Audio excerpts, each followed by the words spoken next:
নির্বাচনের মনোনয়ন যাচাই বাছাই শেষ কাল, যারা নমিনেশন বাতিল, সুষ্ঠু ভোট আয়োজনে বদ্ধপরিকর সরকার, ফের বললেন তথ্য উপদেষ্টা।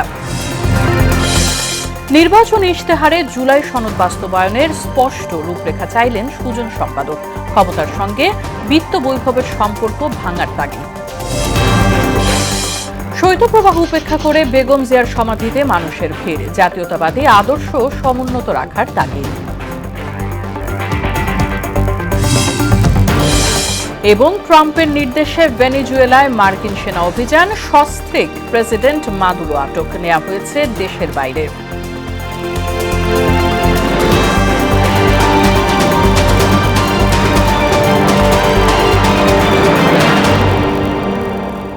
আসসালামু আলাইকুম, স্বাগত মোহনা সংবাদে। শুনছিলেন শিরোনাম, পুরো সংবাদের সঙ্গে আছি রাশিদা সুলতানা রিঙ্কু।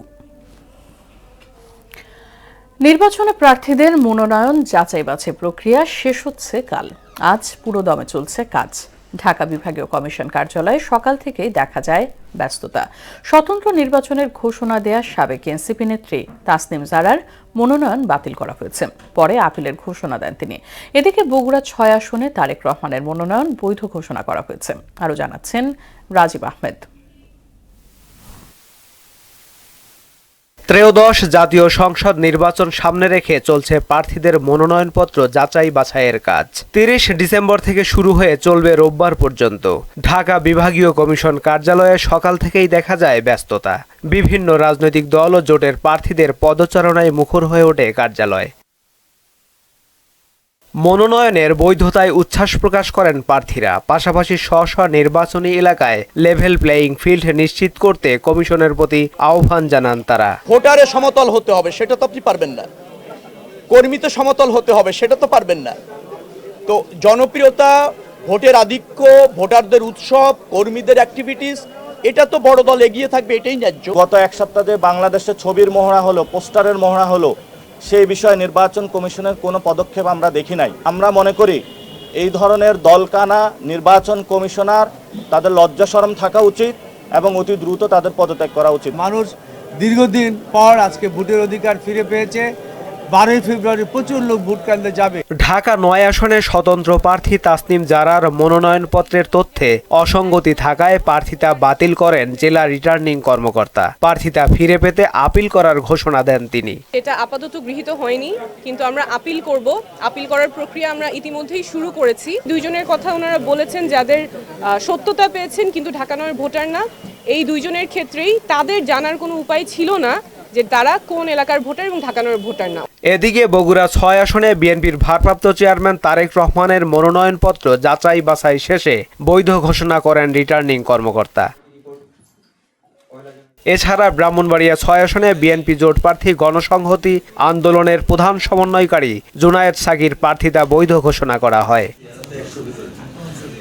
অন্যদিকে জয়পুরহাটে ৭টি মনোনয়নপত্র বাতিল এবং ৭টি বৈধ ঘোষণা করা হয়। সিরাজগঞ্জ ১, ২, ৩ আসনে ৬ জনের প্রার্থিতা বাতিল ও ১৩ জনের মনোনয়নপত্র বৈধ ঘোষণা করা হয়।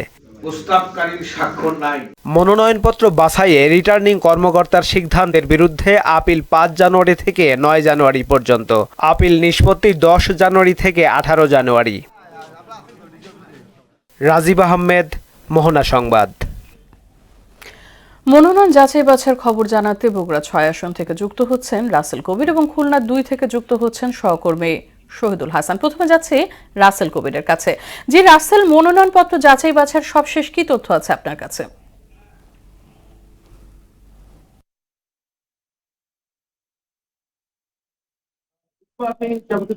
আসলে আজকে সকাল 10টায় আমাদের দেখেছি বগুড়ার 4টি সংসদীয় আসনে সকালে কিন্তু আসলে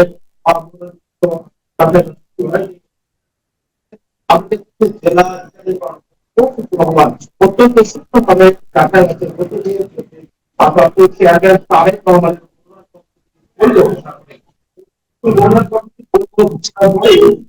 আসলে বগুড়া শহরে জানে যে চেয়ারপারসন এবং খালেদা জিয়ার মৃত্যুতে শোকাহত কিন্তু পুরো দেশের নেই বগুড়াবাসীও। তো আমরা আসলে দেখেছি আসলে তার মনোনয়ন যাচাইয়ের পরেই এই এখন দেখেছি আসলে নেতাকর্মীর মাঝে শোকের সাথে একটা শক্তি। তারা বলছে এই 6 আসনটি বাংলাদেশের সর্বোচ্চ ভোট দিয়ে জনাব তারেক রহমানকে তারা আসলে নির্বাচিত করতে চায়। এখানে আমরা দেখছি জেলা যুব দলের এবং জেলা নেতৃবৃন্দ আছে। আমি যুক্ত হতে চাই, এই যে তারেক রহমান আজকে মনোনয়নপত্র বৈধ হয়েছে, আপনার জায়গা থেকে অনুভূতি যদি একটু বলতেন। আলহামদুলিল্লাহ, আমাদের অনুভূতি অত্যন্ত আনন্দের। যেহেতু দেশনায়ক তারেক রহমান বাংলাদেশে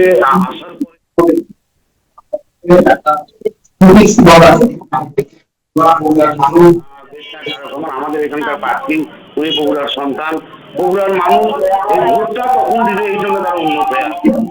বগুড়ার মানুষ ইতিমধ্যে তারা আমরা সুখের মধ্যে নির্বাচন নিয়ে বগুড়ার নেতা কর্মীকে বগুড়ার সাধারণ মানুষেরা এবং যারা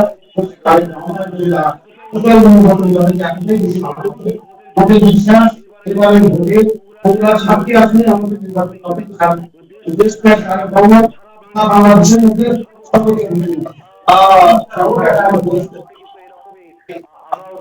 যে আসলে শোককে তারা শক্তিতে রূপান্তরিত করতে চায় এবং পুরো বাংলাদেশে এই 7টি সংসদে আসন, 12টি পৌরসভা, 12টি উপজেলা, 4টি সংসদীয় আসনে প্রত্যেকটি আসন থেকে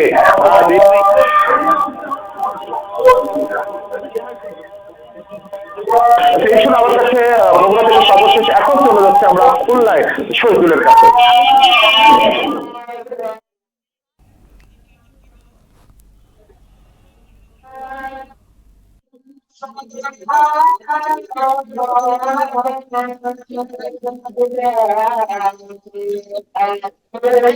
ধন্যবাদ রাসেল কবির। আপনারা জানেন, দর্শকদের জ্ঞাতার্থে বলছি যে খুলনায় যে মনোনয়ন জমা দেওয়া এবং মনোনয়ন যাচাই বাছাই শুরু হয়েছে গত 31শে ডিসেম্বর থেকে, এবং এ পর্যন্ত 6টি আসনের মধ্যে 5টি আসনের মনোনয়ন যাচাই বাছাই হয়েছে, শুধু 2 আসনের মনোনয়ন যাচাই বাছাই রয়েছে। এ পর্যন্ত 31 জন প্রার্থীর মনোনয়ন বৈধ হয়েছে এবং 10 জনের মনোনয়ন বাতিল করেছে ডিসি, এখানে যে জেলা প্রশাসক এবং রিটার্নিং কর্মকর্তা আছেন, একজনের মনোনয়ন স্থগিত করা হয়েছে। এবং সমস্ত ভোটারদের এবং রাজনৈতিক নেতাকর্মীদের মধ্যে একটা আনন্দ উচ্ছ্বাস নির্বাচনকে ঘিরে শুরু হয়েছে এবং প্রার্থীরাও তারা প্রচারণা চালাচ্ছেন। আমরা এখন যেখানে দাঁড়িয়ে আছি সেখানে রয়েছেন বিএনপির সাবেক যুগ্ম সাধারণ সম্পাদক এবং 22 নং ওয়ার্ড কাউন্সিলরের সাবেক কাউন্সিলর মাহবুব কাসেম। তার সাথে আমরা এখন কথা বলবো যে উনি কি বলছেন, তারা কি ধরনের প্রস্তুতি আছে। আপনাদের কি ধরনের প্রস্তুতি আছে এই নির্বাচনকে ঘিরে এবং নেতাকর্মীদের কি ধরনের উৎসাহ দেখতে পাচ্ছেন? আমরা তো ব্যাপক উৎসাহ উদ্দীপনার মধ্যে আমাদের সকল কর্মকাণ্ড পরিচালিত হচ্ছে। আমরা একটু নিয়মতান্ত্রিক, আমাদের নেতা প্রশিক্ষণ প্রাপ্ত এবং উনি অভিজ্ঞতা সম্পন্ন, উনি নিয়মের বাইরে অনেক কিছুই করেন না। এখন যেহেতু আমাদের এই 7 দিন ব্যাপী শোক কর্মসূচি চলছে, এর পরবর্তীতেই আমাদের যে নির্বাচন কমিশনারের যেসব নীতিমালা আছে তার ভিত্তিতে যখন যে কাজটি করা দরকার তার জন্য আমাদের সকল প্রস্তুতি প্রায় সম্পন্ন। আমরা ধাপে ধাপে আমাদের কাজ যখন যেটা প্রয়োজন সেইভাবে আমরা কাজ করব। ধন্যবাদ মাহবুব কাসের ভাইকে। আপনারা শুনছিলেন যে যারা বিএনপির নেতাকর্মীরা আছে তারা কিন্তু তাদের নির্বাচনী যে প্রচারণার যে কাজকর্ম এবং উঠান বৈঠক বা বিভিন্ন জায়গায়, যদিও বেগম খালেদা জিয়ার মৃত্যুর পর থেকে যে অনুষ্ঠান চলতেছে, যে এইখানে একটি দোয়া মাহফিল চলছে এবং সেই দোয়া মাহফিলে এখানের যে প্রার্থী আছে 2 নম্বর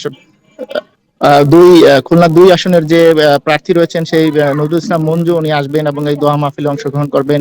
এবং আমরা যেটা দেখতে পাচ্ছি পুরো খুলনা জুড়েই কিন্তু এই প্রত্যেকটা 6টি আসনেই কিন্তু প্রার্থীদের মধ্যে এবং সাধারণ ভোটার এবং নেতাকর্মীদের মধ্যে প্রাণচঞ্চল ভাব আসছে এবং তারা এই কাজকর্ম করছেন। আগামীকালকে আমরা জেলা প্রশাসকের যেটা জেনেছি, আগামীকালকে 2 নম্বর আসনের প্রার্থী বাছাই হবে। ধন্যবাদ। এই ছিল সর্বশেষ খবর রিঙ্কু, খুলনা থেকে। অসংখ্য ধন্যবাদ শহীদুল আপনাকে। চলে যাচ্ছি পরবর্তী সংবাদে।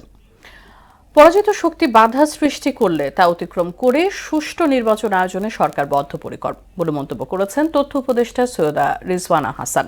সকালে সিলেট প্রেস ক্লাবে আইভি আয়োজিত প্রশিক্ষণ কর্মশালার উদ্বোধন অনুষ্ঠান শেষে সাংবাদিকদের এই কথা বলেন তিনি।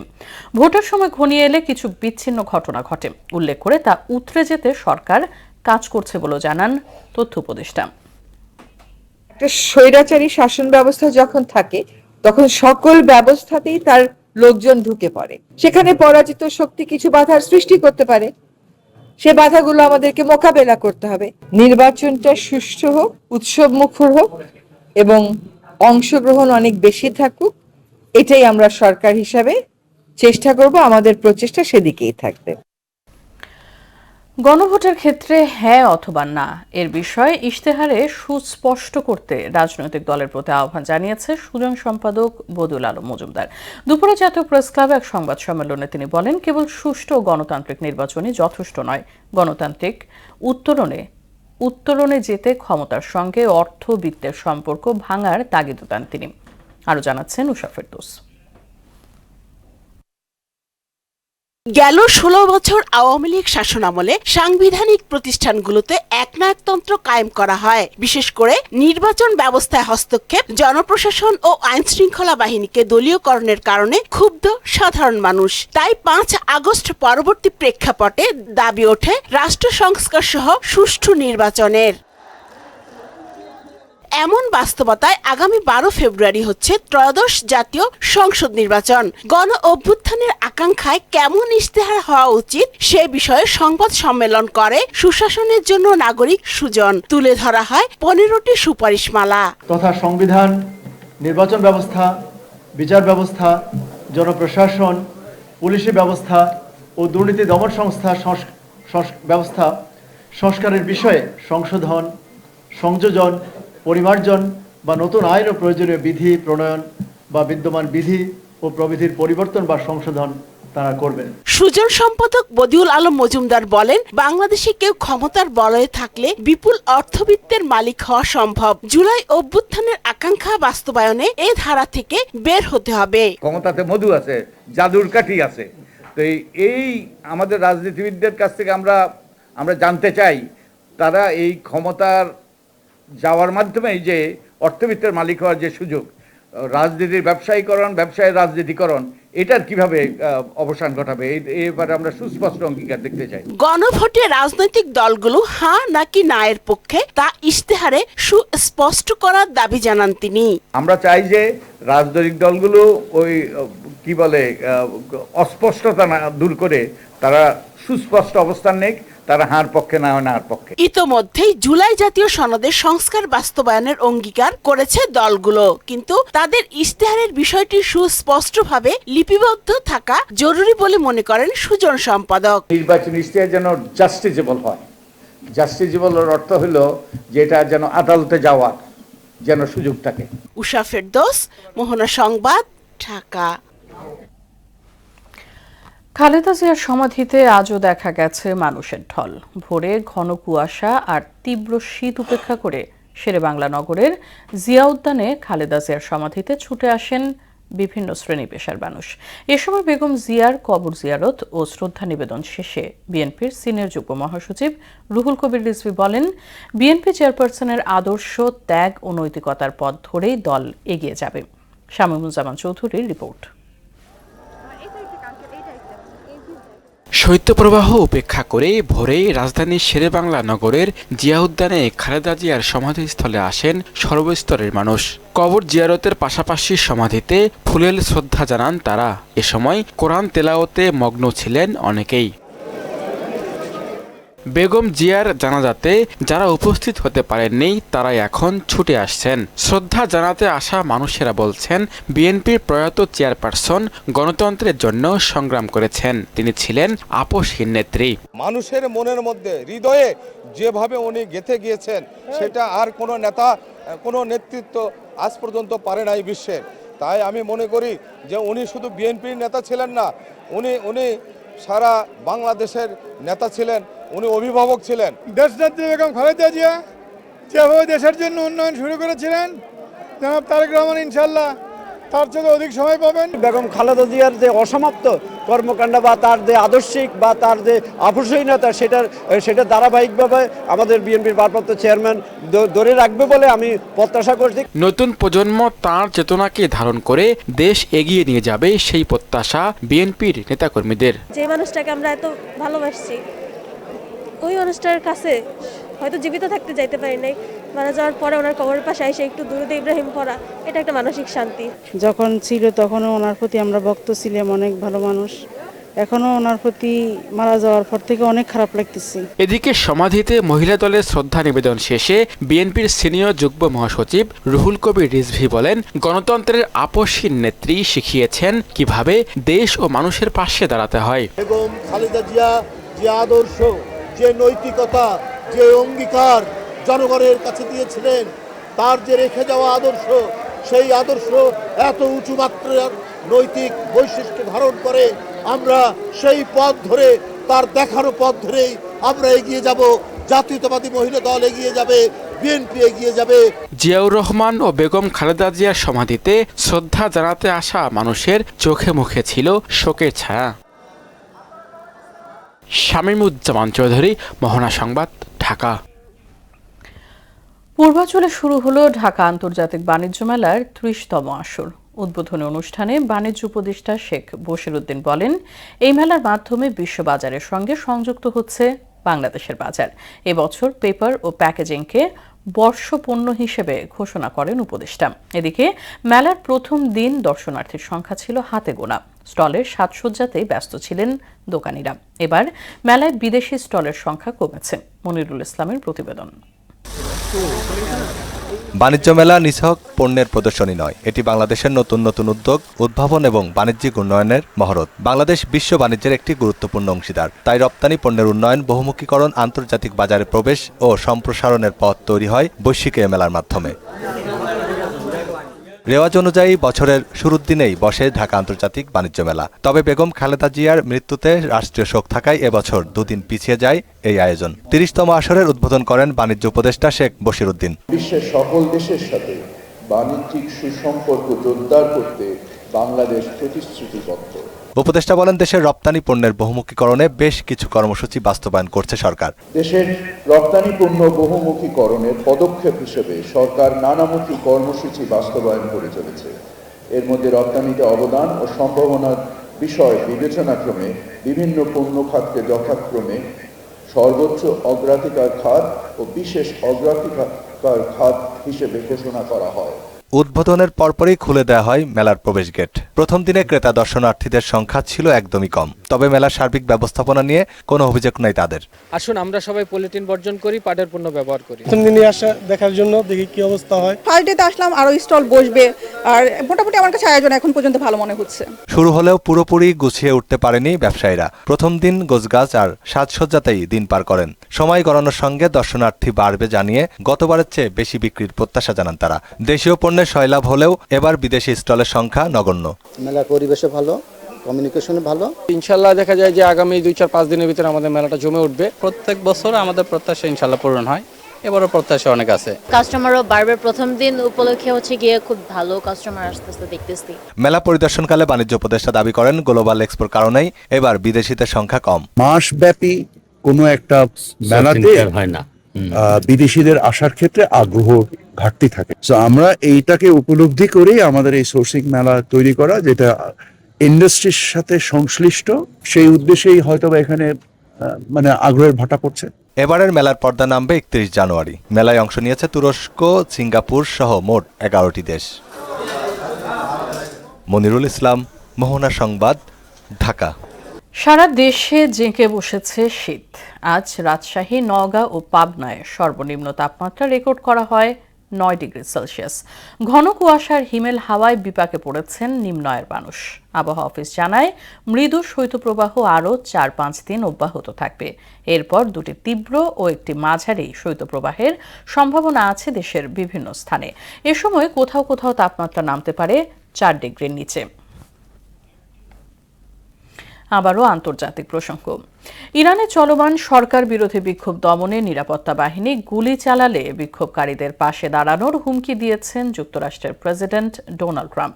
ট্রাম্পের এমন হুমকির জবাবে দেশটির ইসলামী বিপ্লবী গার্ডের সাবেক প্রধান মোহসেন রাজেই বলেন, ইরানের বিরুদ্ধে যে কোনো ধরনের নাশকতামূলক ব্যবস্থার জবাব হিসেবে ইসরায়েল এবং মধ্যপ্রাচ্যে থাকা যুক্তরাষ্ট্রের ঘাঁটিতে হামলা চালানো হবে। ইরানের পার্লামেন্টের স্পিকার মোহাম্মদ বাঘের ঘালিবাফ বলেন, ইরানে হামলা হলে মার্কিন সেনারা তাদের বৈধ লক্ষ্যবস্তু হবে। খেলার খবর, ক্রিকেট। আইপিএল থেকে মুস্তাফিজুর রহমানকে বাদ দিতে ভারতীয় বোর্ডের নির্দেশকে দুঃখজনক বলে মন্তব্য করেছেন জাতীয় ফুটবল দলের সাবেক অধিনায়ক আমিনুল হক। তার মতে, এমন পরিস্থিতিতে আসন্ন টি-20 বিশ্বকাপে বাংলাদেশি খেলোয়াড়দের ভারতে খেলতে যাওয়া ঝুঁকিপূর্ণ হতে পারে। এজন্য ভারতীয় বোর্ডের সঙ্গে আলোচনায় বসতে বিসিবিকে পরামর্শ দেন তিনি। রাজু আলাউদ্দিনের রিপোর্ট।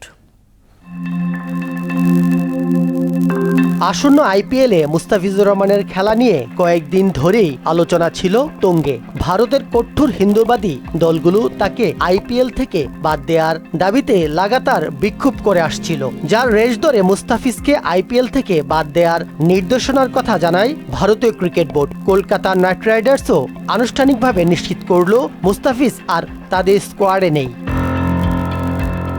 এদিকে আইপিএল থেকে মুস্তাফিজকে বাদ দিতে ভারতীয় ক্রিকেট বোর্ডের নির্দেশনাকে দুঃখজনক বলে মন্তব্য করেন জাতীয় ফুটবল দলের সাবেক অধিনায়ক আমিনুল হক। তার মতে, এমন পরিস্থিতিতে আসন্ন টি-20 বিশ্বকাপে বাংলাদেশি খেলোয়াড়দের ভারতে যাওয়া ঝুঁকিপূর্ণ। মুস্তাফিজের মতো একজন প্রতিভাবান ক্রিকেটার, যে বিশ্ব ক্রিকেটে বাংলাদেশের নামকে উজ্জ্বল করেছে, যে আইপিএল এর মতো একটি জায়গায় সর্বোচ্চ একটি দরে তাকে কলকাতার মতো একটি ক্লাব নিয়েছে, তো সেইখানে এই ধর্মকে টেনে এই ধরনের কর্মকাণ্ড, এটি আমার কাছে একদম টোটালি যুক্তিসঙ্গত মনে হয় না। এদিকে যুব বিশ্বকাপ জয়ী পেসার শাহিন আলমকে নগদ অর্থ সহায়তা দিলেন আমিনুল হক। বিএনপির ভারপ্রাপ্ত চেয়ারম্যান তারেক রহমানের পক্ষ থেকে শাহিনকে আর্থিক সহায়তা দিতে বলেও জানান তিনি। আমাদের ভারপ্রাপ্ত চেয়ারম্যান জনাব তারেক রহমানের পক্ষ থেকে শাহিন আলমকে একটি আর্থিক অনুদান দেওয়া হবে এবং আমরা চাই যে শাহিন আলম দ্রুতই তার এই সমস্যাগুলো কাটিয়ে ওঠে, সে যাতে একজন ভালো পারফর্মার হয়ে তার পরিবার এবং সে তার নিজেকে এবং দেশের জন্য যাতে একজন প্রতিষ্ঠিত ক্রিকেটার হিসেবে নিজেকে আবির্ভূত এবং প্রতিষ্ঠিত করতে পারে। এ সময় দেশের সকল ক্রীড়াবিদদের নিয়ে নিজের পরিকল্পনার কথাও জানান সাবেক এই অধিনায়ক। ক্রীড়াবিদরা হচ্ছে মূল জায়গা, মূল শক্তি, এবং সেই ক্রীড়াবিদদের সকল প্রকারের সুযোগ সুবিধা বৃদ্ধির মাধ্যমে আমরা আমাদের খেলাধুলাকে এগিয়ে নিয়ে যেতে চাই। রাজু আলাউদ্দিন, মোহনা সংবাদ, ঢাকা। শেষ করব সংবাদ, তবে যাওয়ার আগে শিরোনামগুলো আবার।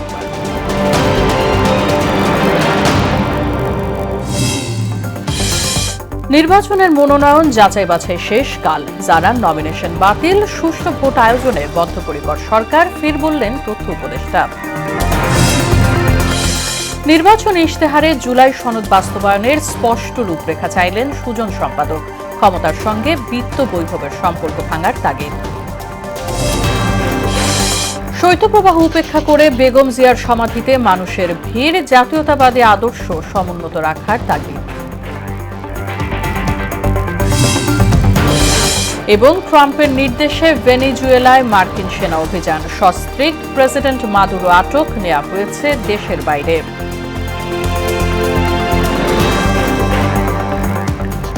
এই ছিল সংবাদে। পরবর্তী সংবাদ রাত 9টায়। এর আগে সন্ধ্যা 7টায় দেখবেন সংবাদ এক নজরে। মোহনার সবশেষ খবর জানতে ভিজিট করুন www.mohana.tv। সংবাদ দেখতে পারেন ফেসবুক ও ইউটিউবেও। সঙ্গে থাকার জন্য ধন্যবাদ সবাই।